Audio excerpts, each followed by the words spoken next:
Morning, everybody.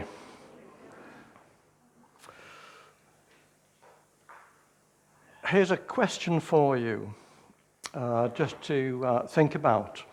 And that is, do you consider yourself to be a good person? Suppose that you were to rate yourself, give you a little score, somewhere between 1 and 10, assuming 10 is extremely good and 1 is pretty bad. Where would you show on that scale? Whereabout would you position yourself? And a further question, how do you think God rates you? It might be okay how you rate yourself, but how does God see you? Would he think your rating of yourself is correct? In Jesus' day, people were pretty much rated by how well they kept the law. So they would look at the Old Testament, and there are many laws in there, as you know. And generally speaking, people were either considered to be upright and righteous and follow the law, or they were sinners. And certain people were viewed as being pretty much the bottom end of that goodness rating. The reading we've got today that I just want to focus on is actually a parable that Jesus told, which is exactly to do with that, how people view themselves and how God views them. Luke chapter 18,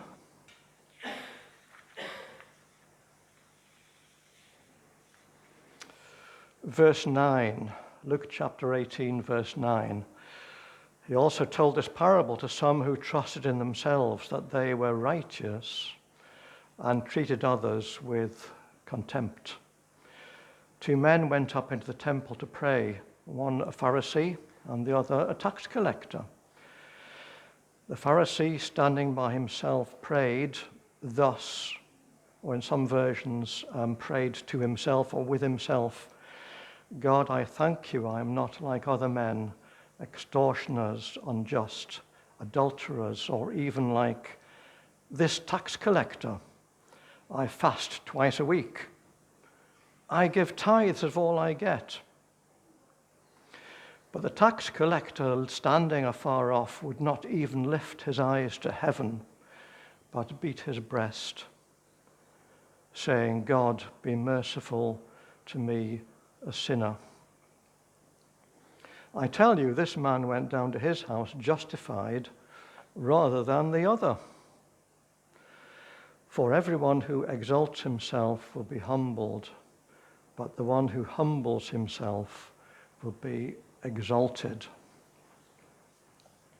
So this is a parable that Jesus told about 2 men praying. Both types of men would be very familiar to his hearers. They were about as different on the social spectrum as you could find. One was a Pharisee, very well regarded. The other was a tax collector, universally despised. The reason for that, of course, was because they were collecting taxes for the Romans. And not only that, but they would take extra from the Jews and use it to line their own pockets. And so they were thought of as the lowest of the low. They were despised. They were believed to be beyond the pale. But nevertheless, both of these men, they went into the temple and they began to pray.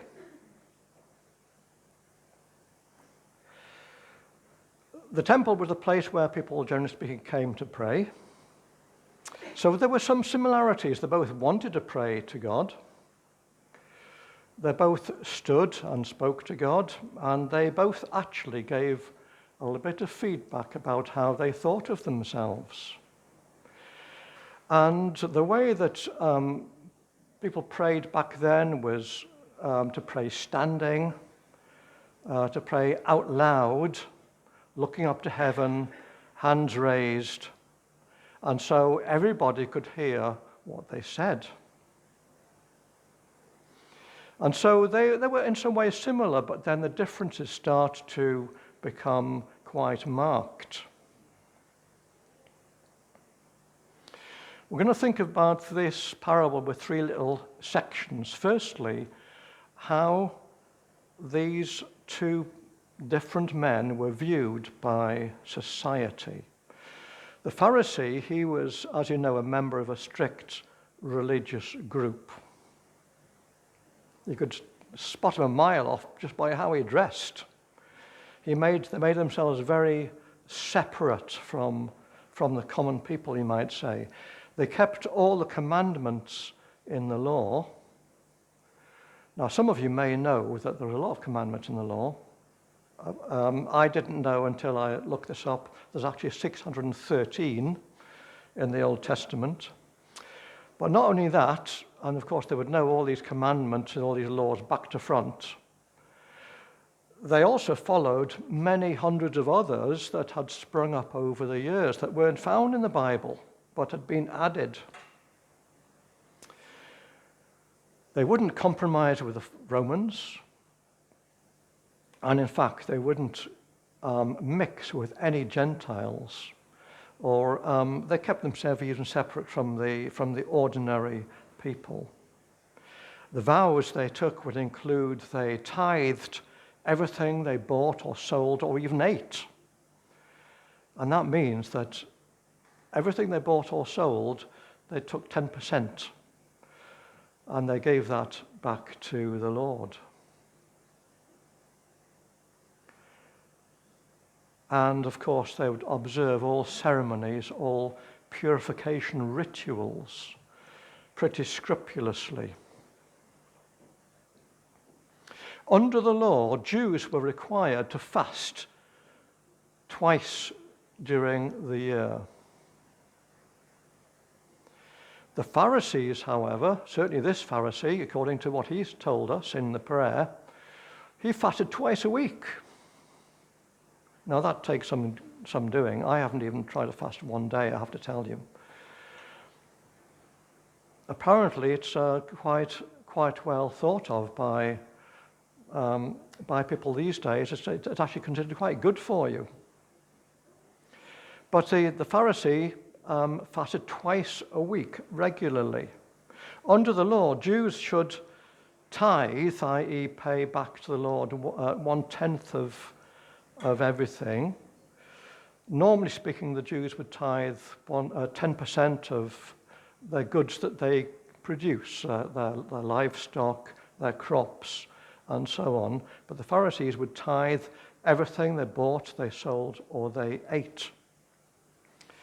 So they were regarded as being extremely righteous, very upright. If there's anybody who was going to be right with God, it would be a Pharisee. Jesus referred to their practices in Luke chapter 11. And this is what he says in verse 42. I'll come back to this verse a little bit later, but he says, "Woe to you, Pharisees! You tithe mint and rue and every herb, and neglect justice and the love of God. These you should have done without neglecting the others." They were so keen on tithing, they would even tithe the herbs they grew in their gardens. Jesus is saying, you might have done that, but what about justice? What about love?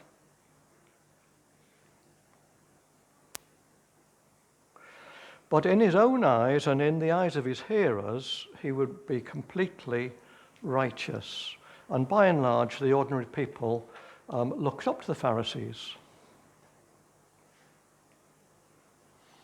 As I said, there were 613 commands in the law. The Pharisees, or whoever had been in charge of the law from the time of Moses, gradually put in an extra 1,500 other laws to make sure that the main commands weren't inadvertently broken. For example, the Jews were forbidden to work on the Sabbath day. Okay, they were to work 6 days and to keep the seventh day holy, to keep it free from work. Pretty straightforward. But then people started thinking, well, what does it mean to work? How do we define that? And so they then created other laws to make sure that didn't, by mistake, work on the Sabbath day. And so there were 39 other laws which had sprung up to define what it meant by working on the Sabbath. And this is why the Pharisees criticized Jesus for healing on the Sabbath day. In their view, he'd broken the law. In contrast, the tax collector, he was disliked, he was despised, he was widely regarded as a sinner, working for the Romans, taking extra money off his fellow countrymen. Nothing could be worse than that. And so society viewed these two men in these two very different ways. Next heading I want to think about is how they viewed themselves. And we know that because we can listen to their prayers as they prayed to God in the temple. The Pharisee began by speaking to God. Verse 11, God, I thank you. Good start to his prayer. As we listen in a bit further, it becomes apparent that he's not exactly praying to God. He's using it as a bit of an excuse to build himself up in other people's eyes. Pretty much he's loudly proclaiming his own worth, so that others would admire him for his zeal, for his righteousness. He made himself the subject of his prayer. This word I comes up in his prayer 5 times. I thank you. I am not like other men. And so it goes on. I fast twice a week. I give tithes of all I get.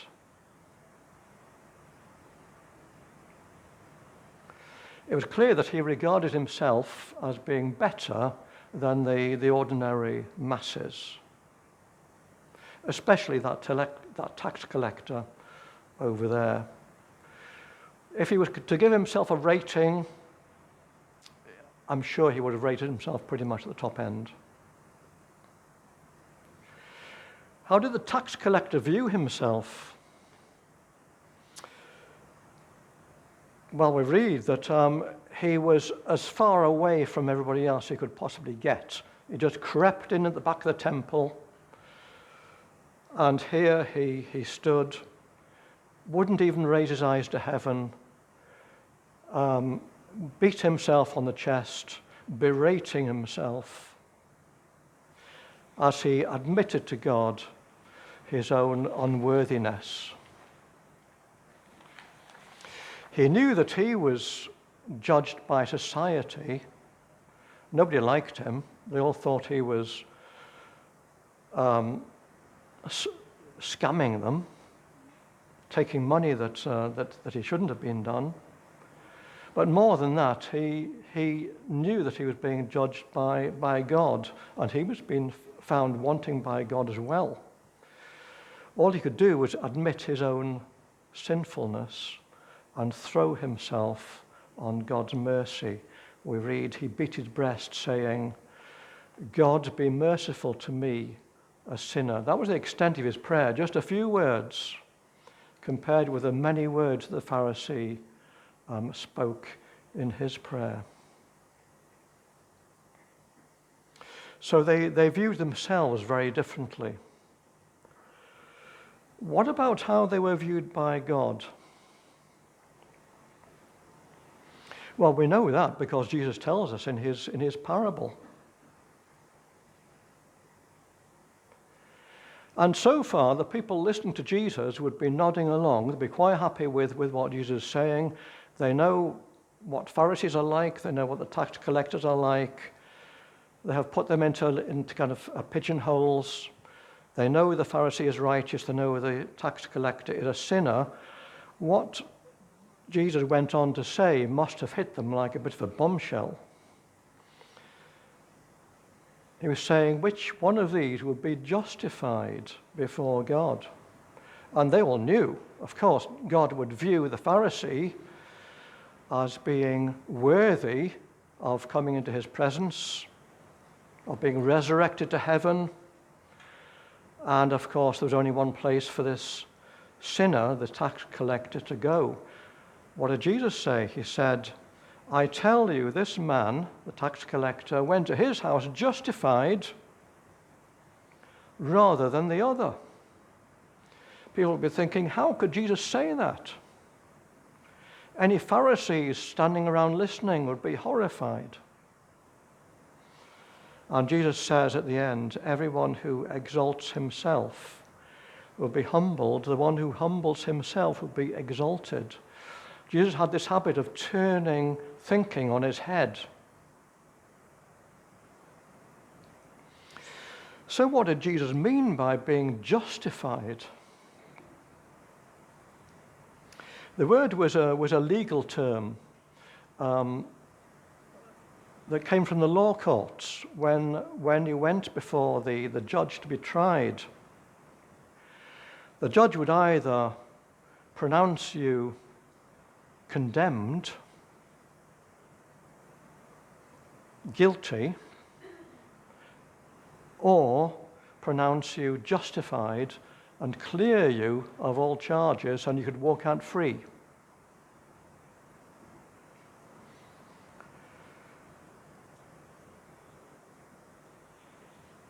And Jesus further goes on to say that those who humble themselves are going to be exalted.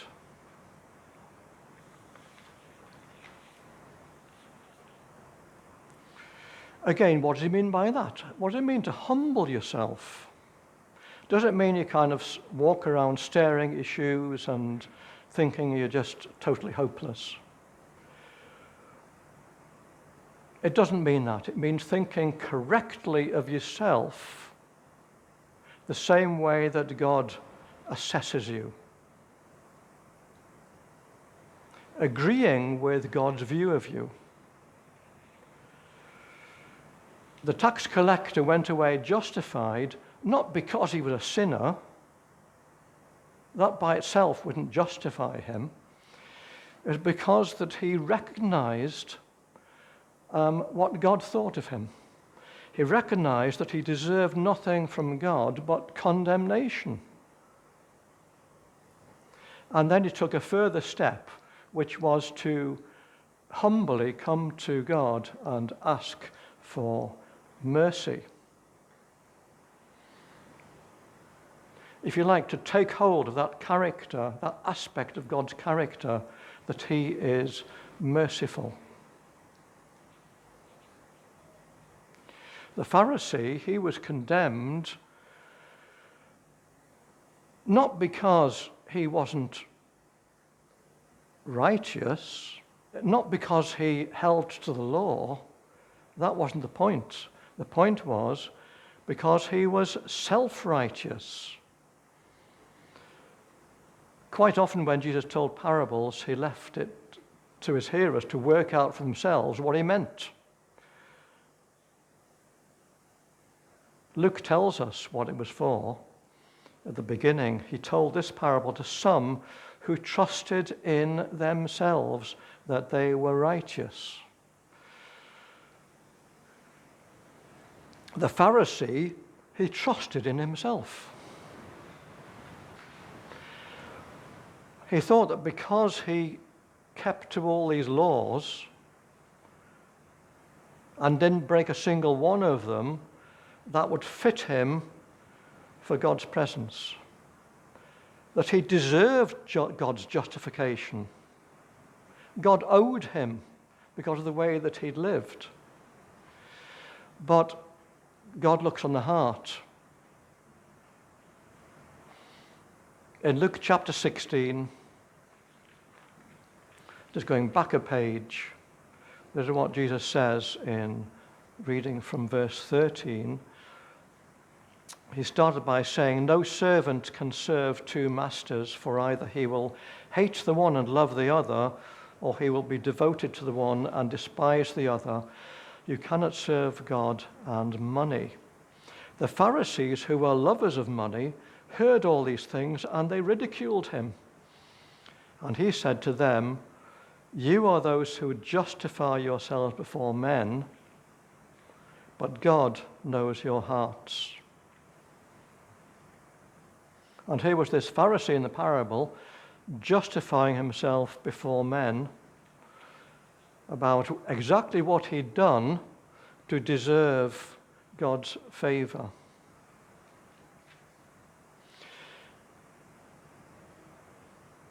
But he should have known what his heart was like.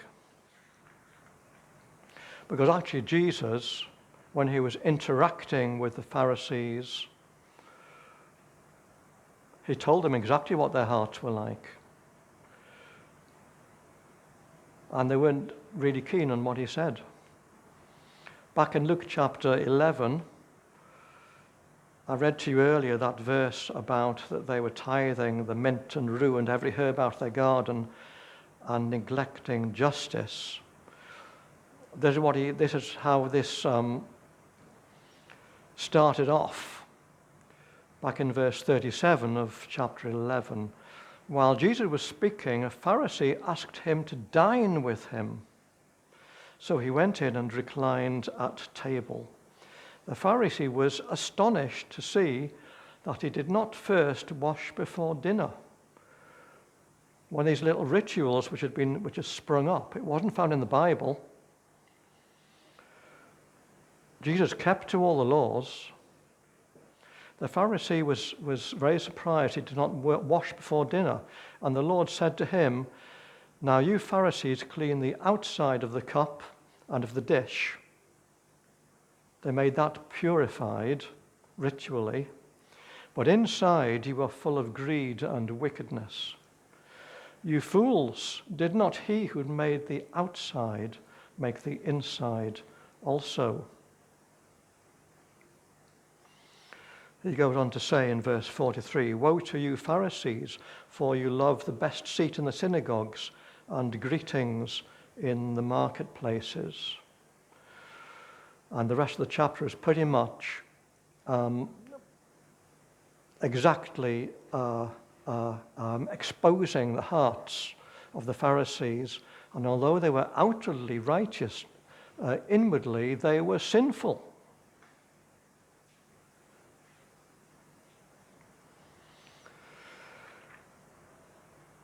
So back to our parable and the question I asked you earlier. Where do you fit into this parable? Where do you fit into this scenario? How do you view yourself? Maybe you're thinking, well, I'm not really a bad person. I'm definitely not as bad as those drug dealers down the road or whoever they happen to be. And so surely God must think, when I stand before him in heaven, God must think I'm reasonably okay. Surely, because of God's mercy, he can't turn me down. I'm actually quite a good person.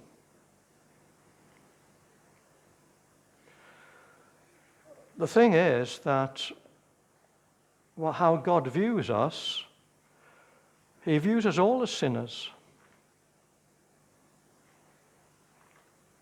Whoever you happen to be, and however good or righteous you believe yourself to be, how God views you,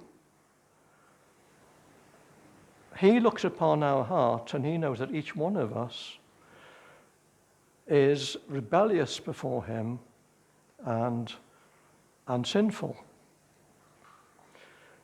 Romans chapter 3, verse 23 has this to say, "All have sinned and fallen short of the glory of God." Sinning just means missing the mark, falling short. And it doesn't matter if you're a Pharisee, a tax collector, the Pope, or whoever it happens to be, our hearts are the same before God. We are rebellious before him in our natural state. And heaven is a perfect place, and we are imperfect people. We are sinful people.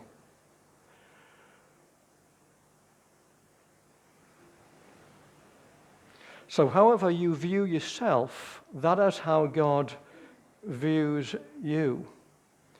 Because of the sin in our hearts, we're actually only worthy of condemnation. Like the tax collector, we need to humble ourselves before God and ask for his mercy. Mercy means not getting something that we deserve.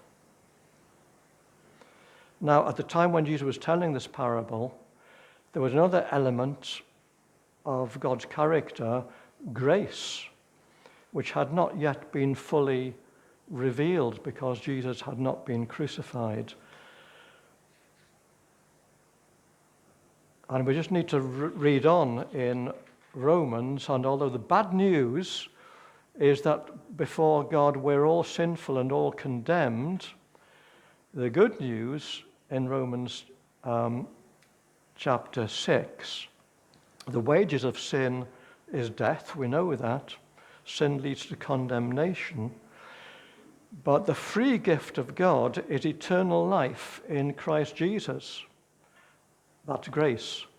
Jesus paying the price for our sins so that turning to him, we can receive salvation. That's not a bad swap. Jesus taking our sin on himself in order to give us his righteousness.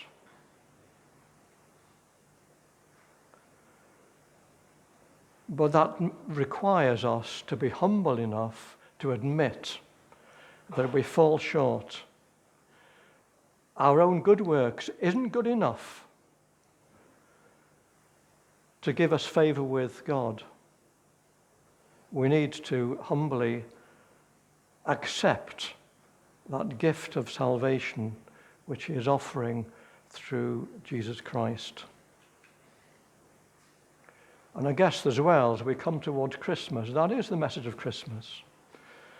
The first step was Jesus sending his Son into the world to live his life as a human being, and always the end point after 33 years was the cross because of his love for us.